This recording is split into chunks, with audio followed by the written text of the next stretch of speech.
The Monaco curse has been broken. J-Bone here, and it is time to recap and review the emotional 2024 Monaco Grand Prix race weekend that, in true Monaco Grand Prix fashion, somehow managed to be both entertaining and boring at the same time. We obviously need to start off by talking about the biggest story from the Monaco Grand Prix race weekend and one of the biggest F1 stories in recent memory. Ferrari F1 driver Charles Leclerc just rid himself of the Monaco curse and accomplished his life goal of winning the Monaco Grand Prix. As I mentioned in my Monaco Grand Prix preview, Charles Leclerc is from and still lives in Monaco, with the F1 Monaco Grand Prix being his home race, the race that inspired him to become an F1 driver, and the race that he wanted to win more than any other. However, Charles Leclerc was said to have the Monaco curse, as every single time he raced on the Circuit de Monaco, both before and after he became an F1 driver, it never ended well for him. Whether he never had a shot at winning or was set up for victory and then had the win brutally ripped from his clutches, Leclerc simply never found success racing in his home country. Before this past weekend, Leclerc's Monaco record was 7 race starts, yielding just 2 race finishes and 0 podiums, despite him having 2 Monaco pole positions. Not great, but despite the fact that it was clear to all of us that Leclerc was cursed to never perform well in Monaco, Leclerc never gave up on his dream. This past weekend, it was very apparent that Leclerc came to play, especially after he achieved his 3rd career Monaco pole position on Saturday to set himself up for the win on Sunday. And for once, on Sunday, things did not go wrong. With each passing lap, Leclerc rid himself more and more of his Monaco curse, until finally he crossed the finish line as a cleansed Monaco Grand Prix winner, who let out cries of pure joy as his curse was gone and his life dream was finally accomplished. It was just absolute scenes. So Leclerc won the Monaco Grand Prix for Ferrari, with McLaren's Oscar Piastri finishing a very respectable P2 in just his 2nd F1 Monaco Grand Prix. The Leclerc family 1-2 was just meant to be. Shout out to Oscar Piastri Leclerc, which actually is a sick name if he's considering changing it to that legally. The final podium position went to Ferrari's other driver, Carlos Sainz, and I'll be breaking down that whole crazy situation later on this episode, so stay tuned. Continuing on with Monaco's race results, Lando Norris finished P4 to end his podium streak at 3 in a row. George Russell finished P5 after driving slow all race to save his tires. Verstappen finished P6 because he just couldn't get by Russell, even though Russell was driving slow. Hamilton completed the Mercedes-Verstappen sandwich at P7. Yuki Tsunoda's Grand Prix point streak is now at 3 in a row as he finished P8 in Monaco. Albon got Williams their first points of 2024 by finishing P9. And Gasly survived a dive bomb from his teammate Esteban Ocon to finish P10 and secure his first point of the season and Alpine's 2nd points finish. And apparently, now Alpine are considering benching Ocon for Canada because of that dive bomb as punishment, which is hilarious if true. If that top 10 looks familiar, well, that's because it should. Something unbelievable happened at the F1 Monaco Grand Prix that had never happened before in the 75-year history of Formula One. Formula One started all the way back in 1950, with there having been 1,109 Formula One World Championship races started in the series history when the lights went out at the 2024 Monaco Grand Prix. And what went down in Monaco that had never happened in the previous 1,108 F1 races held? According to Formula One's foremost statistician, Sean Kelly, aka @VirtualStatman, the 2024 Monaco Grand Prix featured the first time in F1 history that the top 10 drivers finished the Grand Prix in starting grid order. You heard that right. For the first time ever in F1,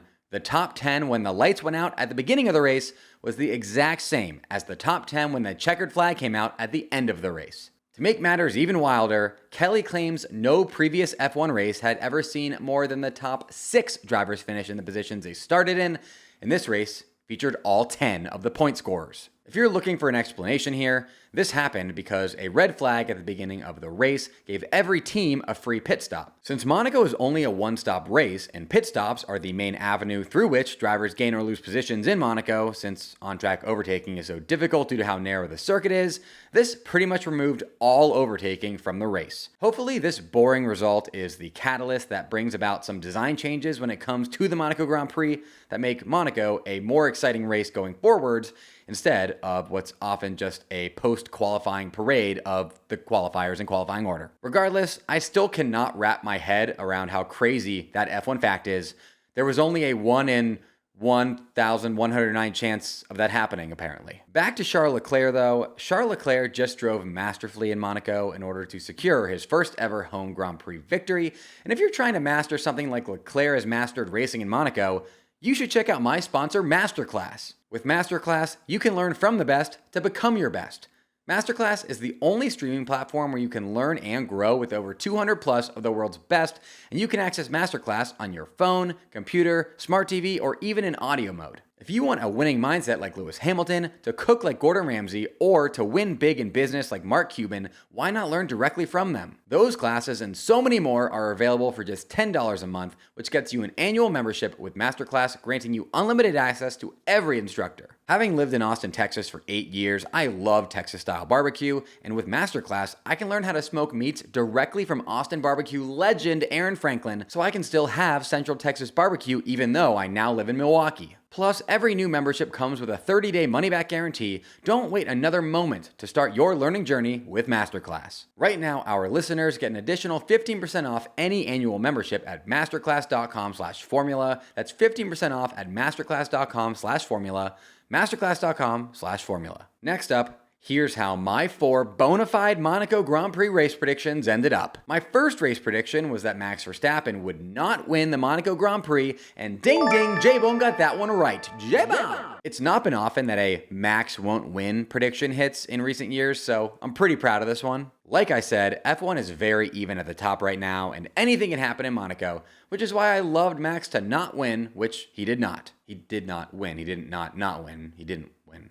Double negatives, I don't know. Max actually didn't even finish in the top 5, which is wild, and I really wish I had predicted because that would have been even cooler. My second race prediction was that Charles Leclerc would not finish on the Monaco Grand Prix podium, and listen up. You should all be grateful that I, J-Bone, made this prediction because I'm 99% sure that me predicting Leclerc to not podium was the reverse jinx that Leclerc needed to cancel out his Monaco curse so that he could go on to win the race. I may have gotten this prediction wrong, but you should all still thank me for making it. I'm waiting. Go thank me in the comments. My third race prediction was that Daniel Ricciardo would finish in the top 5 at the Monaco Grand Prix. And yeah, no, hand up, that prediction stunk. And my bonus fourth race prediction was that Checo Perez would not finish in the top 5 at the Monaco Grand Prix. And ding ding, J-Bone also got that one right to go a clean 50% with my Monaco predictions. J-Bone, J-Bone. I wasn't even needing Checo to DNF for this one to come true since he qualified so poorly, but he did DNF just to really drive home my point. More on Checo's collision with K-Mag here in a minute, so stay tuned. That puts me at 13 for 25 for the season thus far with my predictions, so I'm still above 500, but only by one prediction, which is mildly terrifying for me. But guess what, folks? I'm going to follow up this average showing by going 3 for 3 when I give you all my eagerly anticipated Canadian Grand Prix race predictions next week, so make sure you're subscribed to my channel so that you can see those predictions right when they drop. Also, while you're at it, toss this video a like, because I'm trying to get over 1,500 likes on this video so that YouTube likes J-Bone more. We got almost double that on my last video, and then ended up being my most viewed F1 race preview ever. Coincidence? I think not, so go give me a like. Now let's get you caught up on what else you need to know from the Monaco Grand Prix weekend.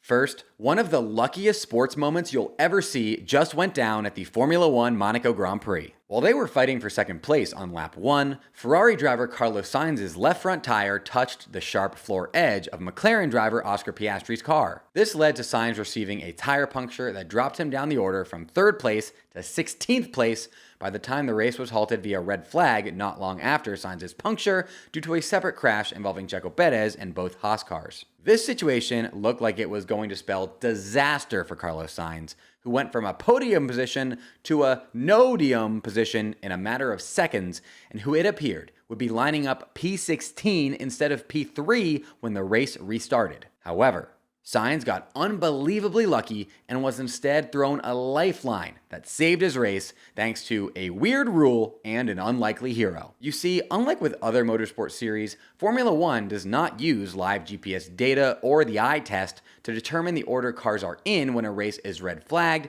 and thus the order in which cars will restart a race. Instead, they use the order in which cars pass across certain timing lines scattered around the circuit that accurately register the position cars are in as they cross these lines. F1 has a strict rule for determining which specific timing line will be used to determine the restart order. This rule states that the restart order, quote, will be taken at the last point at which it was possible to determine the position of all cars, meaning the last timing line passed by every car still in the race. In this instance, that would have been the timing line at the end of Sector 1 that would have placed Sainz in P16, except that's where the unlikely hero comes in, Zhou Guanyu. Zhou Guanyu actually got caught behind the crash in Sector 1 that caused the race to be red flagged, and because of this, he was the lone car that never crossed the timing line at the end of Sector 1. Even Sainz crossed this line before the red flag after he got going again. Foolishly, in retrospect, he should not have done that. But Zhou had not, and because of this, the timing line that ended up being used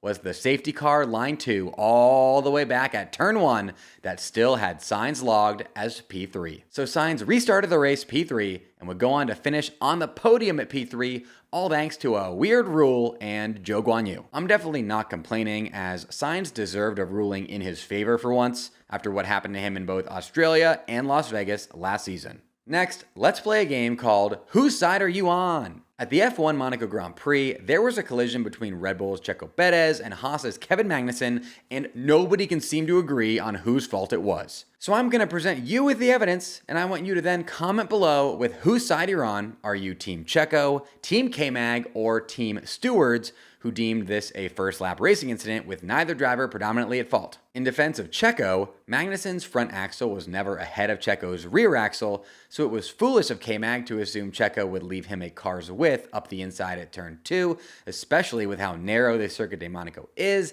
and how Checo had Hülkenberg on his left. In defense of K-Mag, Checo did have plenty of room to leave Magnussen a car's width, but instead decided to block K-Mag off as Checo attempted to recover from a snap of oversteer that opened the door to Magnussen overtaking him. In defense of the stewards, you can make a case that either driver is at fault, which means both drivers are at fault, which means neither driver is at fault, so it was just a first lap racing incident. So whose side are you on? I gotta know, so let me know in the comments. Go comment right now. Tell me whose side you're on. Let me know. I'm Team Stewards, personally. Next, if you stopped following Formula One because Max Verstappen was winning every race, I'd like to welcome you back with open arms because Max's reign of dominance is over.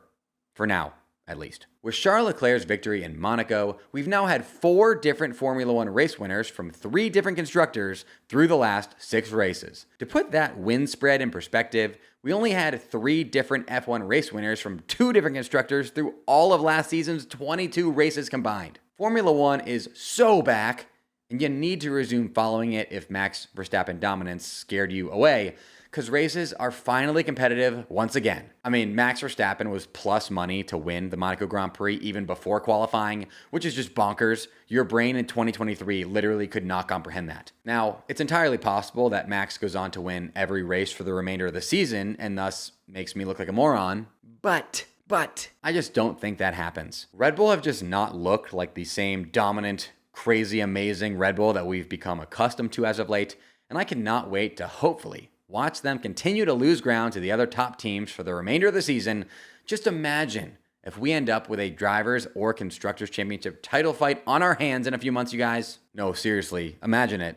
Right now, imagine it, manifest it, put it into the universe, do everything you can to will it into existence, because we'll all be better off for it. This episode is sponsored by Blue Chew. F1 is all about finding simple ways to improve your performance, and if you're a dude 18 or older who's looking for an easy way to improve your performance, look no further than my sponsor, BlueChew.com. Blue Chew is a men's wellness company offering a unique online service that delivers the same active ingredients as Viagra, Cialis, and Levitra, but in chewable tablets and at a fraction of the cost. You can take them anytime, day or night, so you can plan ahead or be ready whenever an opportunity arises. The process is simple. Sign up at BlueChew.com, consult with one of their licensed medical providers, and if you're approved, you'll receive your prescription within days. The best part, it's all done online. So no visits to the doctor's office, no awkward conversations, and no waiting in line at the pharmacy. Blue Chew's tablets are made in the USA and prepared and shipped direct to your door in a discreet package. And we've got a special deal for our listeners. Try Blue Chew free when you use our promo code FBO at checkout.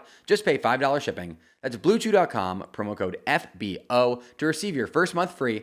Visit BlueChew.com for more details and important safety information, and we thank Blue Chew for sponsoring the podcast. Finally today, the 2024 Indy 500 was absolutely thrilling and made the F1 Monaco Grand Prix look like the Memorial Day parade that it is. I've said it before, and I'll say it again, I'm an F1 guy, but I will always openly and gladly admit that IndyCar's Indianapolis 500 is the greatest motorsport spectacle on planet Earth, and it's not even close at all. Year after year, the Indy 500 provides beginning-to-end thrills as drivers battle for the most famous motorsport trophy on Earth in the biggest sporting venue on Earth in front of literally the largest crowd gathered to watch a sporting event anywhere on Earth, and it never, ever disappoints, unless you're a Pato Award fan. If you like last lap overtakes for the win, the Indy 500 is for you, as that's what we all got at the last 2 in a row now, as Joseph Newgarden just became the first back-to-back Indy 500 winner since 2002, with both of those wins coming by way of a thrilling overtake on the final lap of the race. With all of its overtaking, pit stops, on-track battles, and just general thrills all around, the Indy 500 is pretty much the opposite of the Monaco Grand Prix. That's why it is amazing that they're always on the same day, so you can watch Monaco for the vibes and then go right into the Indy 500 for the racing. And if you're thinking, J-Bone, this is all blasphemous and you're not a true F1 fan because you're saying the Indy 500 is better than any F1 race, you're wrong. I'm allowed to have this take because the Indy 500 is technically a Formula One race, as it was on the F1 calendar from 1950 through 1960. J-Bone! Special shout out to my top YouTube channel members, Joe Max's #1 hater Snow, Brian Linton, Wolf Loves Racing, Waffleophagus, and David Hake. Mash that join button just below this video to get your name shouted out right here in the future videos, as well as a bunch of other awesome perks. Until next time, folks, J-Bone! J-Bone!